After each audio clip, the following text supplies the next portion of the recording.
How's everyone doing? Thanks for joining me on my small engine repair channel. Today we're working on this Poulan two-stage snowblower, and the issue we're having with it is when we put it into reverse, it goes very slowly in reverse and not as fast as I'd like. So I'm going to show you how to adjust the transmission on one of these Poulan snowblowers.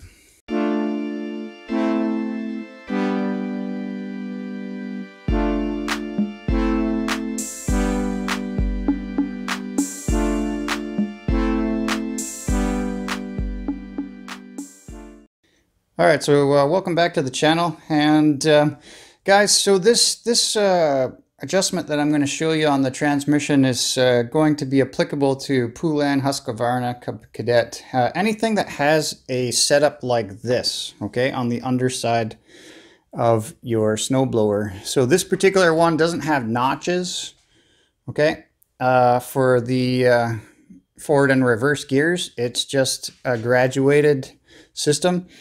And it's got underneath the handle for the transmission, it's got a mechanism here that goes to a bar, and this bar goes down to another assembly down here. And as you can see, this bar then will rotate left and right. And when we rotate this thing left and right, what it's going to do is adjust the position of this friction disc and where it is in relationship to the mating surface of the transmission, which is the friction wheel or the drive wheel. Okay, so when I engage the drive system handle up top, that's going to pull this drive wheel up, and it's going to mate with the drive disc here, and what is going to happen is this is rotating with the engine through this belt right there. Then this guy is going to start rotating, and when it rotates, it spins a bunch of gears and chains and then moves the wheels. Okay, now it's currently in the full reverse setting up top, which means that anything this side of center is going to be our reverse speeds, and this side of center is our forward speeds. Now you can see in reverse it is left of the center position, but not by very much. Okay, and in contrast, I'm going to put it up all the way to full forward, and you can see it's almost to the end of that drive disc. Okay, so what we need to do here is sacrifice a little bit of the high-end forward speed, and if this thing is going in reverse too slowly, it's probably because well, the byproduct of that would be that it would be going in the highest forward gear too fast. So what we're going to do is one other thing I want to show you before we adjust this thing is, with it in full reverse, as far down as it will go in reverse, take a look at the position of this bar here in relationship to the opening. You can see there's quite a bit more open space over here left to go, because this is reverse and that would be forward. Okay, so there's quite a bit more that I can go to this direction. And if I actually tried to pull this over even more, okay, so it's closer to the end, you can see that's actually making that drive wheel, or drive friction disc, I guess it's called, sorry, it actually makes it go further away from the center, which actually generates more speed in that reverse direction. So that's the goal, ultimately, is to get this to come over further. Now, how do we do that? Okay, what that means is we're going to need to rotate this assembly, right, more, okay, or pull it up more.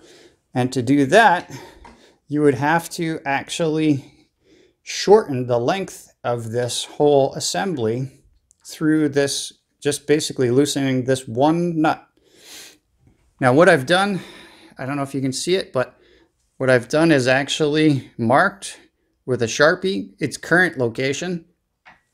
And all I'm going to do is try and loosen this guy up, shorten that length up. So pull this whole bottom rod up and the top rod down to reduce, basically essentially remove that gap right there.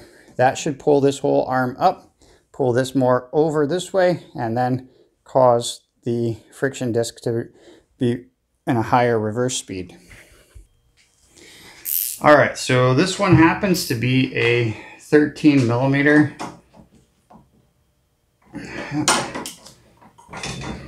Lefty loosey. So you can see by loosening that off, it actually goes in the opposite direction of where we want it. We actually want it to go as far over this way as we possibly can. Okay, so what we're going to try and do is pull this up as much as we possibly can and pull this down as much as we possibly can. And you can see there's the marking where it used to be.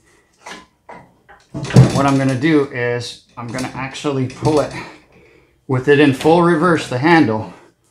I'm going to pull it as far over as I can and then tighten that guy up.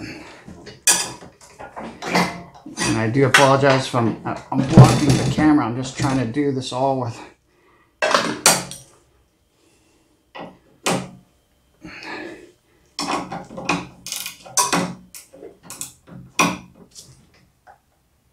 I'm just tightening that back up.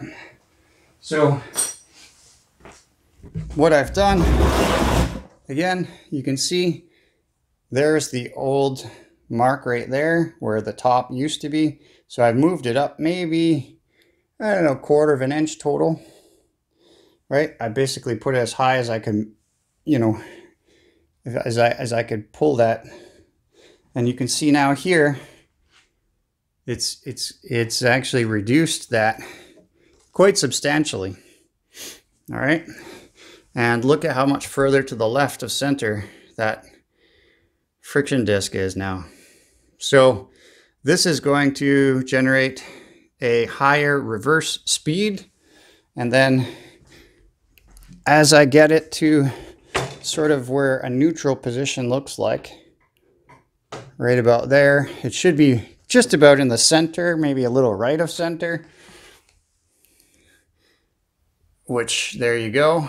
Okay, and if I put it all the way to forward, or the fastest forward speed, it is still quite a ways away from the center. So that should be plenty fast enough for the snow blowing I'm going to want to do with this thing, or the next owner is going to want to do with it. Okay, so anyways, guys, hopefully this was informative. Hope you like the content and it helps somebody out. If you did like the content, you know, I would appreciate you going down and hitting the like button for me. That helps me out on the channel. And until our next project, guys, take care.